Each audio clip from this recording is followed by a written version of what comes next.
Do we actually need all three of these events happening in the same year? I don't know. Tune in, let's discuss it, let's talk it some more. Welcome to another exciting episode of Simon Says Wrestling. Hit the intro.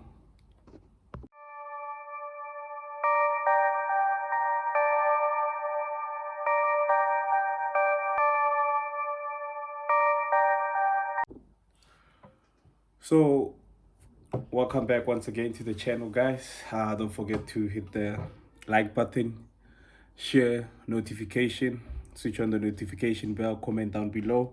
Let's interact, let's get to talk more wrestling. And obviously, as the intro of the video said, do we actually still need these three events happening in the same year? Obviously, I'm going to be covering everything that has happened ever since Money in the Bank, the Raw after Money in the Bank, SmackDown, and then obviously today is Monday.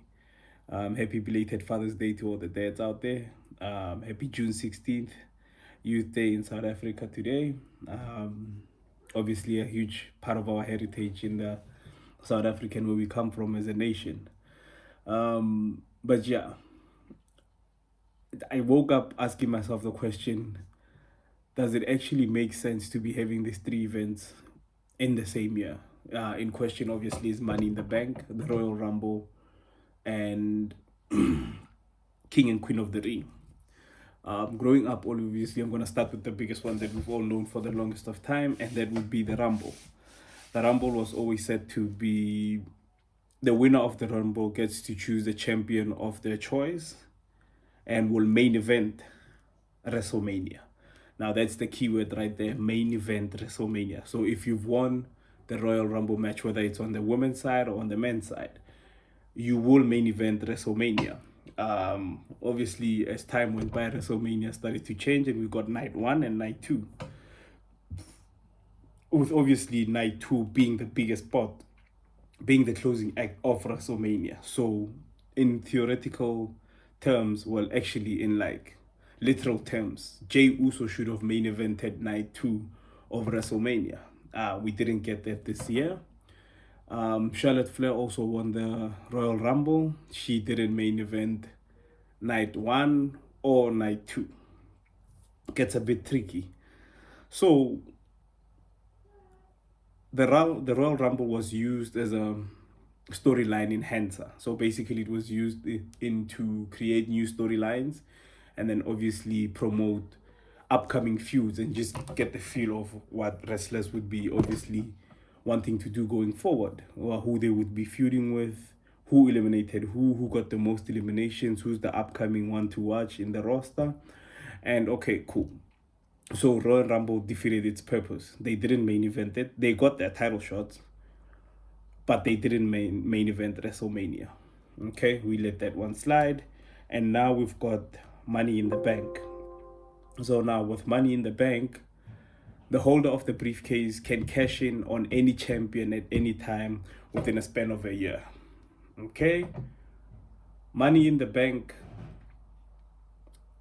seems like at this point in time, if you are a WWE superstar male side, it's more designed for the World Heavyweight Championship. I don't remember the last time the Money in the Bank was cashed in for the Universal Championship. I think it's been a couple of years since that happened. You guys can correct me if I'm wrong down in the comment section. And it seems that it has lost its significance and obviously its importance in the company. I don't know whether the company doesn't see the necessity to have this briefcase or have this match take place, but it seems that it has lost its prestige, so to say. The previous Money in the Bank winner, obviously Stephanie Stratton, who is the current Universal Women's Champion, and Damian Priest, who currently does not have the World Heavyweight Championship. He is currently on SmackDown with the World Heavyweight Championship being on Raw. So are they standout pay-per-views or are they story enhancing pay-per-views? So now we also have the King and Queen of the Ring, which has also been announced with obviously competitors being in the match and then taking place and take it with it's in tournament style, bracket style, where the competitors get to go one-on-one with each other for an opportunity to be called king of the ring or queen of the ring. Now it seems that what we're going and what we're aiming for with this king and queen of the ring is that whoever wins the king and queen of the ring will obviously get an opportunity to go against the champion of their respective brand. It sounds a bit like a money in the bank briefcase. Obviously concepts are a bit different, but at the end of the day they basically achieve the same goal. So wouldn't it be better if we had, I don't know how it would be better actually, but I don't think having these events all in the same calendar year, it's making sense. Obviously, you would look at it from a perspective where you're saying, if you have the money in the bank, given the fact that the competitors that compete in all of these are essentially almost the same people that have competed in Money in the Bank or who competed in the Royal Rumble. Now, for storyline purposes, it's an excellent tool. It's excellent pay-per-views. It obviously gives us views and glimpses into some of the most craziest spots that we've ever seen in wrestling. But has the ends do the ends justify the means that we're obviously getting? I don't know if I'm making sense, but I feel like they've lost the importance and obviously the significance of having these things happen and take place. Seth Rollins, we already know, is going to go after the World Heavyweight Championship. So you've already lost that element of surprise that Seth Rollins might just pull through like he did at WrestleMania against Brock Lesnar and Roman Reigns to cash in on the Universal Championship. But we already know that Seth Rollins wants the World Heavyweight Championship because the World Heavyweight Championship is obviously at Raw, and that's where Rollins is. The other thing is that Cena is obviously multi-branded. He's not tied down to one brand. He can appear on SmackDown, he can appear on Raw. It seems that the direction that we're heading now is for Cody Rhodes to get his rematch against Cena. Then we also have another bit of a debacle. Randy wants his shot. R-Truth wants his shot.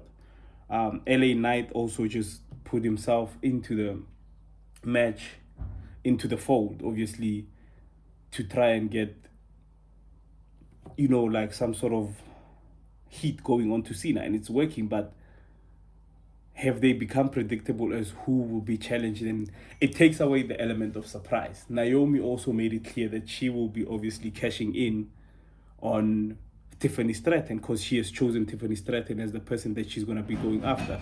Does that take away from the element of surprise? Which then brings again to my main. This is like the main question that I ended up asking myself. Do we actually still need a brand split? Do we actually need SmackDown superstars, Raw superstars? Wouldn't it be better if this was all happening, obviously, with no brand split? Like, you wouldn't be having a scenario where you're only limiting the winner of a certain Royal Rumble, of a Money in the Bank, of a King of the Ring, to the individual that's on their brand. So obviously, I don't know, it's a topic that's been ongoing for the longest of time in the wrestling community, and I don't know, guys, you can let me know whether you feel that these brand splits are still working for these three events, and should we actually still have all three of these events happening at the same time in the same calendar year? Because for me, I feel like it's lost the unpredictability of everything. It's almost like you know that this person is gonna cash in on whoever when they're at their weakest. Yes, it's still a shock when it happens, but nothing comes close to hearing Seth Rollins' music hit at WrestleMania and him running down that aisle, coming to pull off the heist of the century. I'm still yet to regain that feeling ever since Money in the Bank since then. And now, obviously, we regained that feeling because we all had our favorites in the Money in the Bank. I had my money on LA Knight.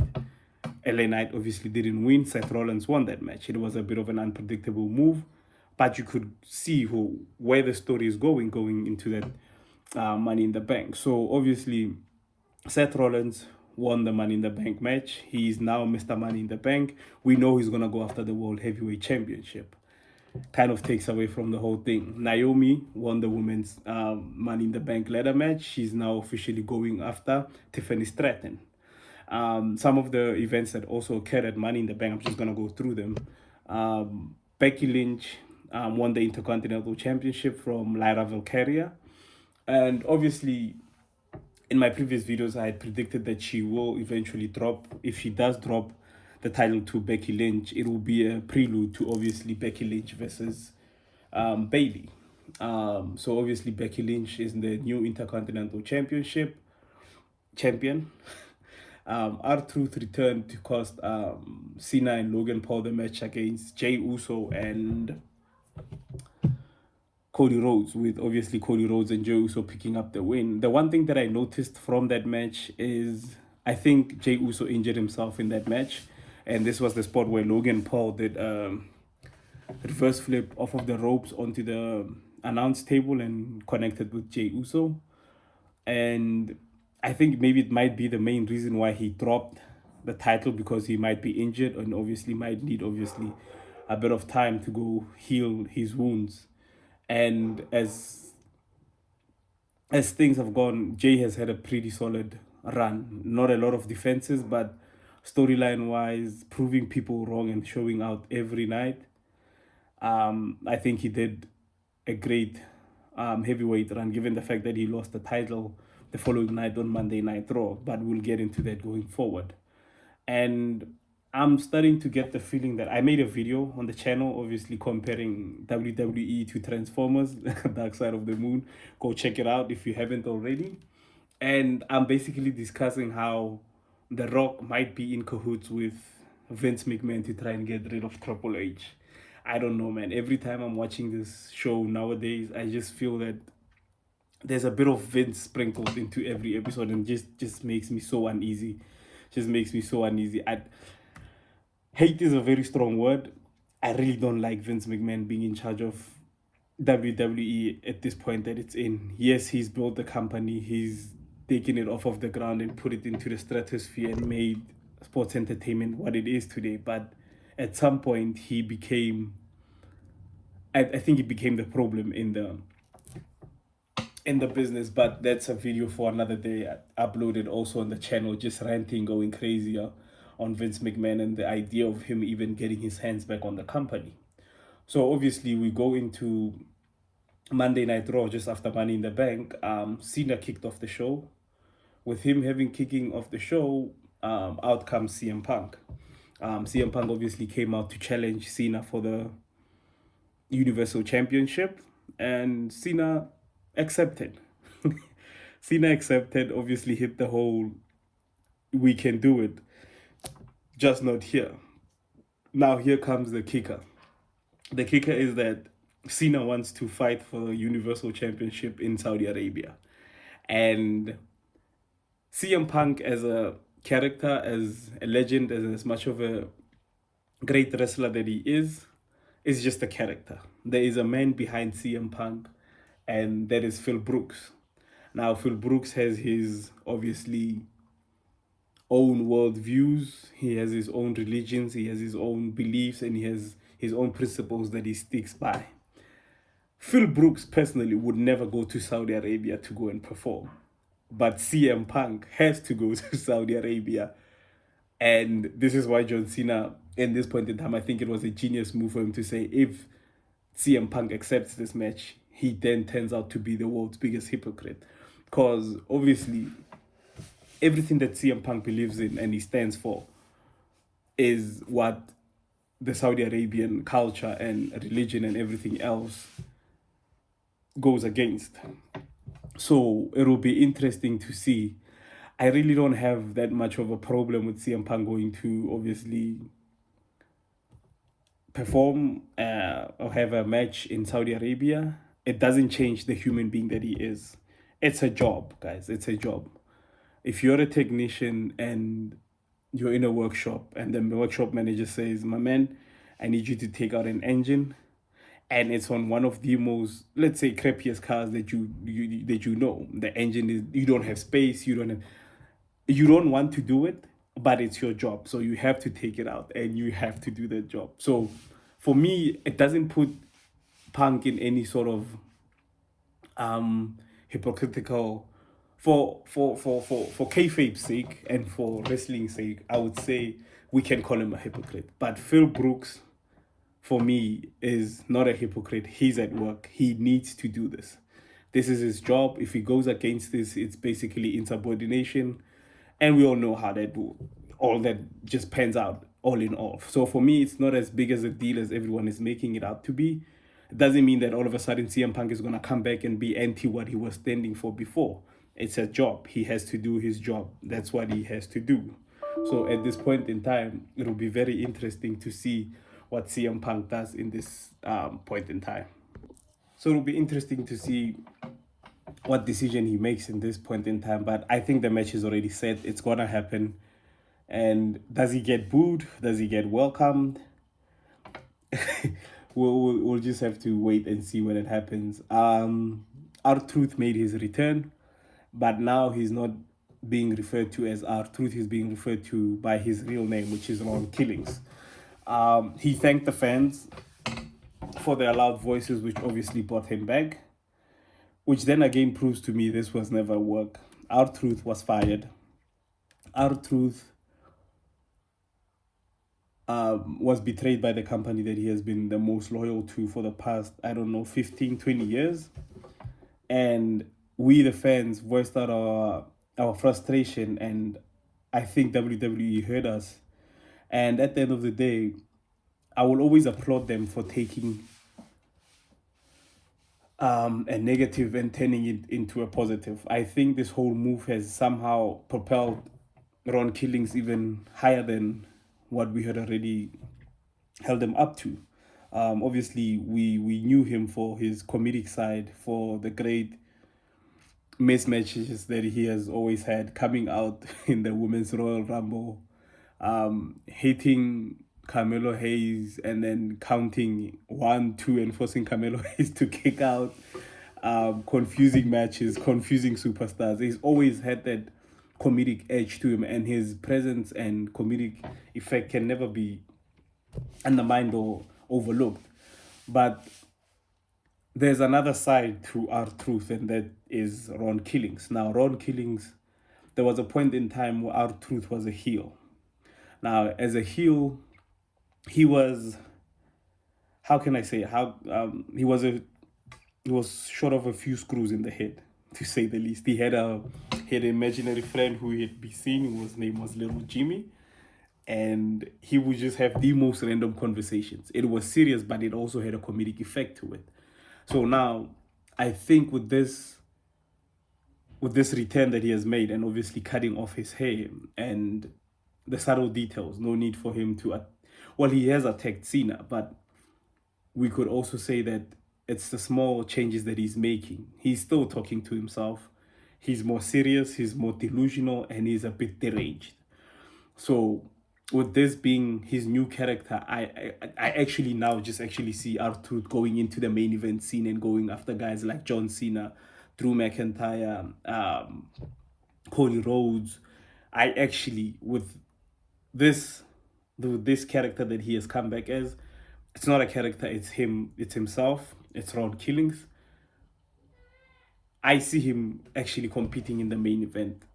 I see him actually fighting for world championships. I don't see him in that United States I see him with world heavyweights and universal championship contenders. So it will be interesting to see what they do with him in this run, given the fact that we don't know how long his new contract lasts for and what are the terms of that contract. Bayley also made her long-awaited return to the ring. So with her long-awaited return, she came back to attack Becky Grand Slam Lynch. And obviously this sets up a feud going forward with Becky Lynch versus Bayley. And obviously with the way Becky Lynch has been talking crazy in interviews about Bayley, it's obviously been building up to this. Given the fact that this is the one title that Bayley hasn't won, and is Bayley the right person for Becky Lynch to drop the title to? And I see a whole lot of chatter online saying that Becky Lynch is who Charlotte Flair supposed to be. No, guys. Nah. That's very untrue. Doesn't even make in the slightest sense. Charlotte Flair is Charlotte Flair. Becky Lynch is Becky Lynch. If you know, you know. If you know, you know. So, in my honest opinion, I think Bailey would be the right person to obviously dethrone Becky Lynch and obviously become a Grand Slam champion. So it'll be interesting to see how that feud goes and how long it would obviously last us going forward. And what is the plan with Lyra Valkyria going forward? It'll be interesting to see what her next challenge or obviously storyline will obviously be. And who do you guys think Lyra Valkyria should then go and feud with? Who would be the perfect opponent for her, given the fact that now Becky Lynch has Bailey to worry about? AJ Styles defeated Chad Gable. Roxanne Perez advanced in the Queen of the Ring tournament, besting Liv Morgan, Rhea Ripley, and Kairi Sane. So it's very interesting to see that the younger talent is actually getting the spotlight, and these are maybe the people that Triple H feels should be getting the spotlight onto them. Sami Zayn wins his qualifier match and advances to the King of the Ring, besting Braun Breaker, Penta, and Dominic Mysterio. Now, given the fact that Sami Zayn did get a bit of help from LA Knight, he still took the W, which Karrion Kross made abundantly clear that you actually got help this time. Somebody came out and helped you. How does that make you feel? You got the job done, and this brings you closer to obviously a World Heavyweight Championship going forward. Nikki Bella made her return. Okay, I don't understand why or what's the story there, but Liv Morgan attacked Nikki Bella because obviously Nikki Bella had been making a lot of examples. It seemed like Liv Morgan's name kept to come up more times than often. So I'm thinking now we're setting up Brie Bella, Nikki Bella versus Liv Morgan under Raquel Rodriguez. And maybe already see where this is going. But it'll be interesting to see how this whole scenario is handled with Liv Morgan. There was a whole lot of Liv Morgan on Monday Night Raw. Liv Morgan she was visible, hey? She was visible. I think you got like 3. It was the match, the interaction backstage, and obviously this attack on Nikki Bella. So a lot of exposure for Liv Morgan. I think the shock of the night came out when Gunther dethroned Jey Uso to become the 2-time World Heavyweight Championship. Yeah, I was stunned. I tried to obviously defend it because I'm a Jey Uso fan. I was like, no, the only reason why he lost this title is because he got injured at Money in the Bank. But rumor has it that the reason why Gunther was given this World Heavyweight Championship back is that Bill Goldberg might actually be coming back and he might be facing Gunther for the World Heavyweight Championship. And yeah, ladies and gentlemen, every time I hear Bill Goldberg and any championship defense, I just get PTSD. I just get a whole lot of PTSD. This man ruined the Fiend for me. It was Saudi Arabia. It was for the Universal Championship. And yeah, the Fiend was at a peak. Like, he was at his peak. He was terrorizing the locker room. He was attacking legends. He was beating people left, right, and center. And here comes old Bill Goldberg and he just spears the Fiend and takes the Universal Championship from him. So I still have PTSD from that. I don't want to lie. I don't want this guy anywhere near any world or universal championships in the next coming years or whatever. Like, I literally do not want him. I would rather have his son come through NXT, go into the main roster, and then fight for the universal championship. That would be fine. I don't have a problem with that. But Bill Goldberg himself, it's just, and to be honest, this is a Vince McMahon booking style. If the rumor is true, this would fit perfectly into how Vince McMahon books his matches. It's just PTSD for me. It's just a whole lot of PTSD. I just hope that the match between Gunther and Bill Goldberg will be one-on-one match. Bill Goldberg will be retiring, walking into the sunset, um, and just closing the curtain on an illustrious career that he has already had. I literally, like, I hope and I pray to God he does not take the World Heavyweight Championship off of Gunther. I'd rather have Seth Rollins cash in during that match to save us from that. I I grew up loving Bill Goldberg, but the older I got, the more irritated I got at this guy's side and what he did to the Fiend. I will never forgive him for it. I'm sorry. I will never forgive him for everything that he did to the Fiend. And if it is true, it will be an awesome match to see. But let it not be for the World Heavyweight Championship. Please. Please. That was obviously Raw after Money in the Bank. Let me know what you guys thought of the show. I thought it was a pretty solid show. It picked up the pace from what we had been doing in prior weeks, and it sure as hell picked a lot of interest into the feuds that will be getting going forward. Let me know what stood out for you. Let me know what you guys think should happen in certain storylines. Would you like to see Brie Bella and Nikki Bella as tag team champions going forward? Let me know down below. Sami Zayn, do you think he actually has a chance to go all the way into the men's King of the Ring and get his shot at the World Heavyweight Championship? Or does he actually buckle under the pressure and start obviously siding with Karrion Kross? Friday Night SmackDown kicked off with John Cena. Cena is a busy man, like I said. But in this segment, Cody Rhodes, Randy Orton, and LA Knight made their presence felt. And obviously, Randy Orton feels that he was screwed, which he was. He was very much screwed out of the Universal Championship match in his hometown. And Cody Rhodes was the first guy that got screwed by heel Cena. And LA Knight, I think, is just fed up of being overlooked. I'm fed up of it as well. LA Knight, Karrion Kross, Carmelo Hayes, Andrade, Aleister Black. I'm so tired of just having those names sit on a roster. I actually need them to be used. I need them to be utilized and put into storylines where they put these guys in storylines that would make my interest peak. Like the wrestlers that I just mentioned now, those are great technical in-ring workers and also very good on the mic. So it will be interesting to see what they do with them. Also, R-Truth attacking Cena multiple times on the night of SmackDown and obviously landing himself a match for next week on SmackDown. It will be very interesting to see what the direction for John Cena is at this point in time. Because if by my count, okay, we have Ron Killings, we have Cody Rhodes, we have Randy Orton, we have... Okay, I think these three, for me, are top of the list. So where does Cena go from here?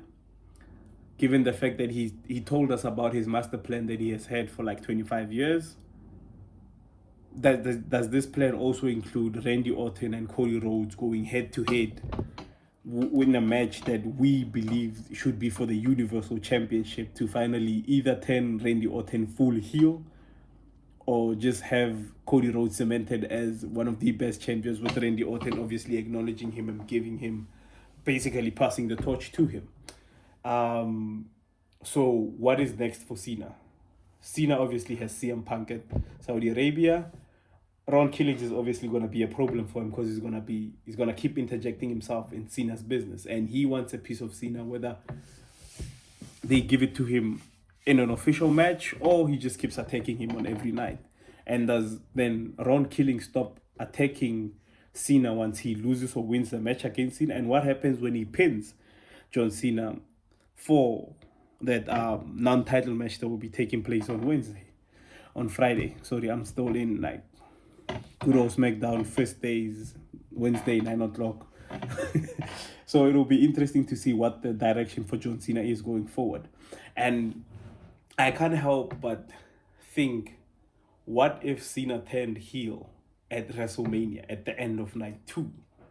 Night 1 comes out, defends once again against Cody Rhodes, have R-Truth come out, interfere, and then make a whole press conference at the like immediately after Raw, with Cena having not said anything at WrestleMania, after Raw, when it comes off of the air, with R-Truth costing Cody Rhodes the match again, and then just obviously next week we get a back like a backstage footage of Cena beating the hell out of Ron Killings and pulling the strings to get him fired, and only have him return, like get R-Truth fired and have Ron Killings come back, and then this feud just grows into something bigger, better, crazier with R-Truth. Like I've always said, R-Truth for me would be the perfect representation of a delusional reality fighting fan that doesn't want to come to terms with the fact that their biggest superhero has turned into a heel. That way he would have conversations on his own. He would try to defend Cena, hoping that he would do the right thing, but he doesn't do the right thing. He just continues going bad. It gets worse. He goes from low blows to using the title to putting his foot on the ropes when going for pins, pulling trousers. You name it, he does it. R-Truth tries to obviously console him. Like, I can't help but imagine what it would have been. And having this segment take place like 3 weeks after Cena had retained the title, who had gone 3 months into his title reign, and we have the scene that we have on SmackDown with all the superstars coming out and making it well known that, you know what, we want this title. With the promo that Cena gave to the universe of how he's had a master plan for like 24 years, man, we would have been here. We would have been eating, man. We would have had one of the best. But we've wasted 6 months already. It's no use crying over spilled milk. What do we do going forward in the next 6 months? Randy qualified in the King of the Ring tournament, besting Carmelo Hayes, Aleister Black, and LA Knight, with LA Knight taking the pin. The less I say, the less I say about that, the better. I'm actually in a better mood compared to the video that I uploaded recently, and you know what? It is what it is. Jade Cargill also advanced in the Queen of the Ring tournament, besting Michin, Piper Niven, and Nia Jax. And for some weird reason now, Nia Jax and Tiffany Stratton are beefing again. So run it back. Run it back. The other segment that caught my eye obviously was Naomi letting Tiffany know that she should approach with caution. So obviously now we know who she's gonna go after. Goes back to the point. Do we still even have that excitement, that curiosity, that edge that we still used to have when it comes to Money in the Bank? Wyatt Six finally found the right portal to travel to SmackDown. Seems like they were stuck in the Firefly Funhouse, and they had been missing for, yes, it was months. I think it was 2 months at best. And they finally appeared on SmackDown, and they didn't just appear. They appeared on Wyndham Rotunda's, aka Bray Wyatt's birthday. A huge shout out, a huge significant day for us Fireflies. And I can never bring myself to the fact that Bray Wyatt is gone, but it's a reality that we have to deal with, and it's the little tributes that obviously his little brother Bo Dallas is making to him that acknowledge the impact that he had on the Wyatt Six. And adding the Wyatt Six to the tag team division at this point in time, for me, it's a bit of an iffy move. You've got Dexter Lumis and Joe Gacy. Is it Joe Gacy? I think, if I'm not saying that, I'm really sorry. That could be the tag team, and obviously challenging for the tag team championship. The tag team scene on SmackDown just got a whole lot stronger. That's the first positive. It was already red hot. Now we're reaching supernova levels with this team being inducted. Obviously, Uncle Howdy being the puppet master, directing traffic and letting these people go after whoever they want to. Well, they're not going whoever they are going after who Uncle Howdy says they need to go into. So obviously it will obviously widen up the tag team division, given the fact that with the Wyatt Six you have the supernatural element and also the mental element to them. They can start dividing tag teams. Johnny Gargano and Tommaso Ciampa have a history of turning on each other. Tommaso Ciampa in particular turning on Johnny Gargano. They can play on that. For years, we as the WWE universe have always said that Mon- like Montez Ford should step out of the tag team and go into a singles run. They could play onto that, just going into Dawkins' mind saying, why is it that the WWE Universe always chose Montez over you to get to the gold? Why have they never seen the potential that you have? Moto City Machine Guns, obviously a good tag team, haven't had any discrepancies in WWE, but have had their own issues going back to before they joined the company. We can start a storyline where the Wyatt Six actually starts dividing them, starts pulling them to one side and obviously to the other side. Pretty Deadly, we can have Pretty Deadly turn into full heels. Now I'm talking like full heel, full blown nuclear reaction heels with just them being dickheads all around. I'm sorry for the strong language, but Wyatt Six in that is a great addition to the tag team division. The only downside that I see is what happens to the other members of the group. What happens to Eric Rowan? What happens to Uncle Howdy? What happens to Sister Abigail? And do we then, because I don't think she's in the Queen of the Ring tournament. I don't think she's been in like placed in the Queen of the Ring tournament. I don't see her having any feuds with any other female superstars. She can have a lot of feuds on the show. Alexa Bliss, Sister Abigail come together to obviously torture and torment Charlotte until she gives in to the whole Wyatt Six. It's all possibilities that we could be having. So adding the Wyatt Six in the tag team division is obviously more positive than it is negative for me on my side. So what do you guys think should be the plan going forward for the Wyatt Six? Who would you like to see them feud against? Who would you like to see them have matches against? And obviously, great in-ring talents, and with Uncle Howdy on the mic being the puppet master in the back, it's guaranteed to be interesting if they book them correctly and they have consistent storylines which tie into each other, and with these cryptic messages obviously at some point getting together and building up to something that's bigger. So it'll be interesting to see what direction they take in that instance. Alexa Bliss advances in the Queen of the Ring match. Obviously, he bested Charlotte Flair, Ava Fire, and Candice LeRae. Charlotte Flair in this match, obviously, we have an ongoing sort of interaction between Alexa Bliss and Charlotte Flair, so it'll be interesting to see how far that goes. Cody Rhodes advanced in the King of the Ring tournament, besting Damian Priest, Shinsuke Nakamura, and Andrade. So I'm just gonna say it now. I think Cody Rhodes goes all the way into the King of the Ring tournament, and this might be his way to go back into the Universal Championship match. On the men's side, in the finals, I would like to see Cody Rhodes versus Randy Orton. That's who I'm going for. On the women's side, I would say Jade Cargill versus who would be an interesting suit? Is Bianca Belair in the Queen of the Ring? If she is, I would love to see Bianca Belair versus Jade Cargill and have Naomi interfere in that match to maybe cost one of them the match. I don't know. Might be cooking, might be onto something, might just be off of the mark. But yeah, that was SmackDown in a nutshell.